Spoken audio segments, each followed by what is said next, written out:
Ça marche? Bah ouais, ça fonctionne. Écoute, moi j'ai du son. En tout cas, je suis hyper contente de te recevoir à nouveau sur ma chaîne. Donc, dans les valeurs hautes qu'on partage, bah, il y a la liberté. Et ce que tu m'as beaucoup amené à moi personnellement, c'est l'angle des déterminismes biologiques, forcément, hein, des hommes et des femmes et l'impact sur les choix qu'on peut faire et les vies qu'on mène. Je me suis dit, c'est l'occasion de te recevoir de nouveau pour la réédition de l'éveil des consciences, qui est l'un de Ouais. tes bouquins les plus vendus, le plus vendu, je pense, hein, si je ne m'abuse. En Et France, en tout cas en France, en tout cas en France, oui, les plus vendus, c'était bouquins de muscu, clairement. non, ouais. Enfin, ouais, Sur ouais, le monde entier, j'en vends pas loin de 200 000. Hein. ouais, et oui. Mais par contre, en France, bon, je vends beaucoup de mes autres bouquins, mais c'est celui-là, c'est mon livre de philo qui se vend le plus. Mhm. Euh, Quand j'ai pas été obligé d'arrêter les ventes, de briser le contrat parce que le type avait volé tout l'argent. Voilà. Voilà. Mm. Bah, il a volé ça. On est sur 100 000 euros là en tout. Mm. Donc c'est pas Il se grave. passe des choses très obscures, j'ai l'impression, dans le monde de l'édition et dans le décompte du nombre d'exemplaires vendus et dans ce genre de choses. Enfin, je ne fais pas partie de ce milieu, mais j'entends pas mal de gens se plaindre Ouais, de... t'as un bon thermomètre, c'est Amazon. Alors les gens sont Ouais. contre Amazon, mais quand tu connais les places que tu as sur Amazon, tu sais à peu près ce que tu vends, tu vois. Et oui, bien Je sûr. sais que là, j'avais fait troisième sur Amazon Mm. en une journée, en une journée, hein, troisième sur Amazon, ça fait 500 livres vendus. Et oui. Donc forcément, ça donne un indicateur. Hein. Tu as Voilà, ça donne un calculer indicateur. ensuite le volume de tes ventes et confronter ça En à hein. ce qui t'est Une journée, annoncé, quoi. 500 livres. Mm. Tu vois. Ouais. Moi, je fais pas de télé. En général, en France, je fais pas de télé. Non. Et je fais pas de télé, pas parce que je veux pas, parce que je suis pas invité en général.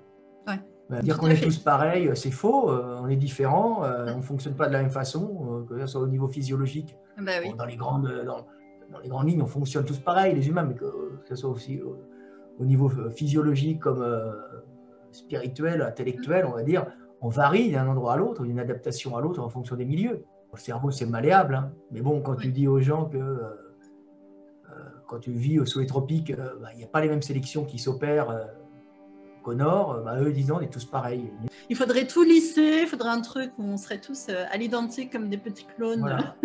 Non, le problème, c'est le glissement vers le racisme primaire Ça. qui dirait qu'à ce moment-là, il y en a un qui est supérieur à l'autre. Je dis non, non, attention, c'est pas parce que tu es différent, que ce soit intellectuellement et physiologiquement, hein, pour des raisons génétiques et pas que culturelles, hein, les deux s'imbriquent l'un dans l'autre, qu'il y en a un qui est supérieur à l'autre. Tout à fait. Là, c'est ce qui est dangereux.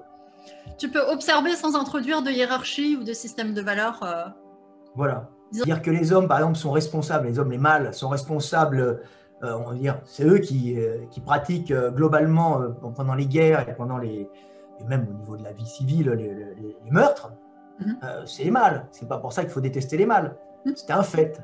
C'est genrer certains comportements ne fait pas pour autant de ta pensée quelque chose qui Et oui, parce que c'est soit une espèce malsain d'équilibre qui s'est... ou même jugeant finalement. On peut On juge avoir pas. effectivement une approche genrée du fonctionnement des gens et du comportement des gens, et voilà, sans que ce soit forcément... c'est dommage que ce soit un peu tabou, mais bon, c'est comme ça, quoi. C'est effectivement la récupération qui peut en être faite qui est gênante. Ouais, aux États-Unis, pas trop, mais de moins en moins. Quand tu dis à un noir de faire attention l'hiver, de se supplémenter en vitamine D, d'aller à la lumière s'il peut, bien qu'ils ont même... c'est pas évident pour eux. Hein, c'est pas... c'est bien à dire que vous êtes différents. Faites attention. On l'a vu pendant le Covid. Là. Et on a des fragilités qui sont différentes aussi, biologiquement, voilà, d'un point de vue de santé. Quand on n'ose pas mettre de différence, c'est pas raciale, parce qu'on se mélange tous, mais on va dire ethnique. Alors, si on les montre, on peut tomber dans l'excès de mettre des classifications, tu vois, supérieur, inférieur. Tu vois, une hiérarchisation, en fait. Je mange un petit peu parce que je n'ai pas mangé encore. Oui. Par contre, si tu l'utilises pour faire des analyses qui sauvent les individus, c'est quand même valable. La Covid, elle est féminine, la Covid. Que la Covid, c'est pareil, c'est la maladie. Vraiment. La grippe, la Covid, peu importe. Ils ont tranché pour le féminin, voilà, c'est comme ça. Que la Covid, par exemple, touche d'une façon, aux États-Unis, les gens d'une façon différente qu'en Europe pour des raisons, on va dire, ethniques et alimentaires, avec la junk food, la bouffe de merde. Tu t'aperçois quand tu regardes Instagram, c'est très intéressant pour faire des études scientifiques. Ah, Instagram, non, c'est très bien. Tu t'aperçois par exemple que ils font des très bons, c'est très visuel Instagram, des cartes indiquant, alors avec toutes les statistiques, les zones où il y a le plus de mortalité avec le Covid. Et tu t'aperçois que les zones de mortalité avec le Covid n'ont rien à voir. C'est-à-dire que ce n'est pas du tout les mêmes causes qui créent la mort des individus en Amérique que chez nous au nord, que chez nous en Europe. Tu t'aperçois qu'en Amérique, ce n'est pas les régions du nord avec un climat humide et froid qui vont générer le plus de morts. C'est en général les zones où il y a le plus d'afrodescendants et de latinos.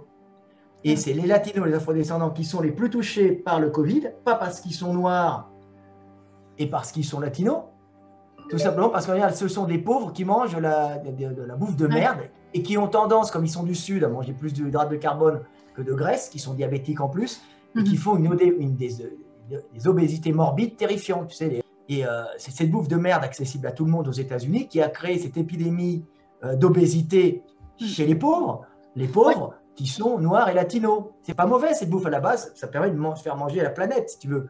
Mais c'est très inadapté à leurs besoins physiologiques, quoi. Voilà. Très inadapté à ceux qui ils devraient pas manger ça, tout simplement. Voilà. Ou en quantité limitée. En quantité limitée, voilà. Quand les latinos qui ont une espèce d'addiction au sucre, tu vois, et puis les afrodescendants qui vont avoir des addictions au sucre, mais surtout aux fritures, tu sais, aux chicken McNuggets, je sais pas, et aux poulets frits du Kentucky, ils deviennent comme ça. Mais un Covid, quand ça tombe sur un obèse, ça dégage. C'est sûr, hein, on voit qui est le plus fragilisé, où est-ce qu'il y a le plus de mortalité. C'est sûr, hein, les personnes en fort surpoids, les personnes avec des comorbidités, les personnes les plus âgées aussi. Enfin, tu rajoutes des facteurs de risque. C'est sûr que de temps en temps, il y a un jeune en bonne santé qui tombe, mais globalement, je vais dire, voilà, si tu prends les lits en réa… voilà, ou c'est des vieux très vieux, ou c'est des débuts de vieux, hein, ou des quadras, des quinquas et après, en obésité morbide et en diabète. Absolument. Tu vois l'arrivée dans les hôpitaux en France, quand tu le vois hein, souvent aussi. Oui, tout à fait. Des gens d'un certain âge, des gros. Moi, ce qui m'avait choqué, c'est quand je voyais le Nord-Est, les gens qui étaient touchés, tu voyais des gros qui arrivaient et qui étaient en hypoxie, hein, parce qu'un gros corps, il faut l'oxygéner. Et là, ce qui est marrant aux États-Unis… Ça, c'est la complication, c'est difficile d'oxygéner un corps très volumineux, en fait. C'est ça, le fond du truc, c'est ça. Une inflammation, tu n'as pas assez d'oxygène parce que le corps bouffe beaucoup, et tout de suite, c'est les organes vitaux qui partent, et puis c'est la mort. Tu vois. Alors que même une petite vieille toute sèche, bon, même si elle manque un peu d'oxygène, elle a quand même tout le corps qui peut quand même être oxygéné, il n'est pas gros. Hein. C'est ça, moins de volume. Aux États-Unis, tu vois que ça touche les ethnies, les Noirs, latinos, parce qu'ils ont des addictions à certaines nourritures, ils sont habitués à certaines nourritures aussi, hein.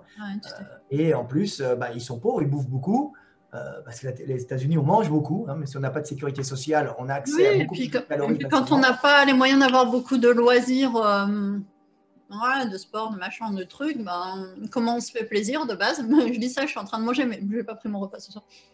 Dans le sport, ils l'ont, mais ils mangent aussi, et puis comme ils n'ont pas forcément on mange aussi, c'est aussi une manière de compenser des fois, tu sais, quand on est…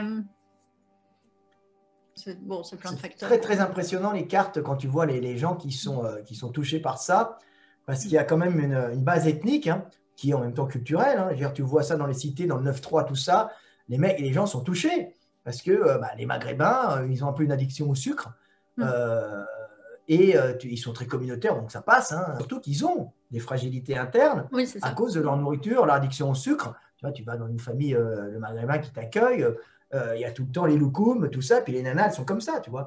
Elles sont sympas, mais à un certain âge, elles grossissent et tout. Elles sont faites pour accumuler, c'est des milieux à calories limitées à la base, le Maghreb. Donc, ils ont tendance à manger beaucoup de sucre quand il y en a, puis après ils arrêtent. À la base, il n'y en avait pas beaucoup. C'est ça. Et puis le problème, donc, ils grossissent. Et ils grossissent.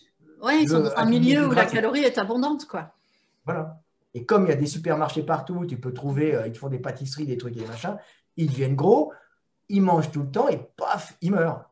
Et là, avec la Covid, ça prend des proportions dramatiques, c'est sûr. Mais c'est horrible parce que c'est des innocents qui meurent. Maintenant, il faut mettre les gens en garde. Ah oui.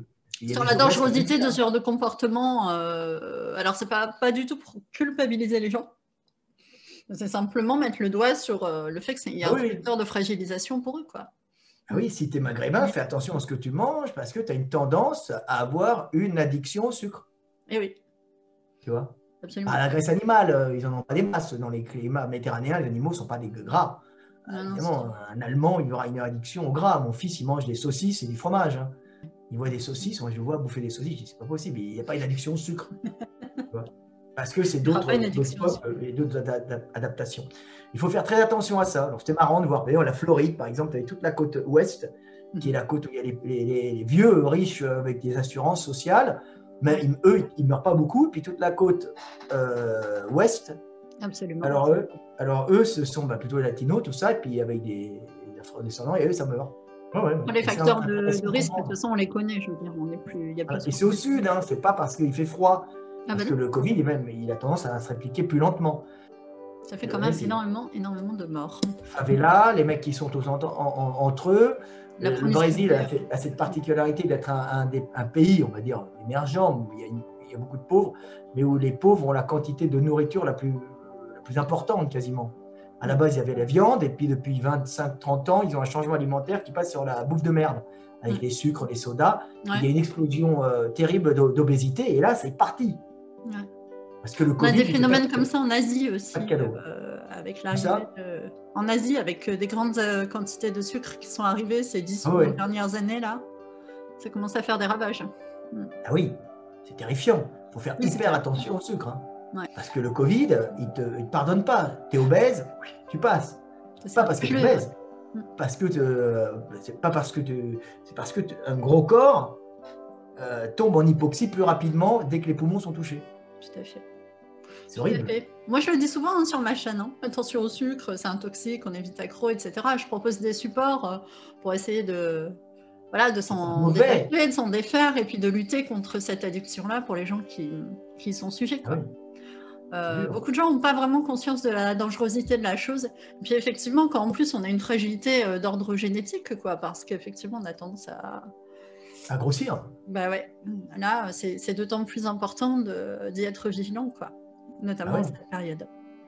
Alors, à la base, être obèse, c'est un avantage quand tu manques de calories, mais quand on a des supermarchés partout, ça devient un désavantage. Oui, tout à fait. La calorie est partout et facile d'accès. Hein. C'est un des plaisirs de la vie qui est, c'est peut-être le plaisir de la vie qui est devenu le plus facile et accessible auprès de tout le monde, quoi.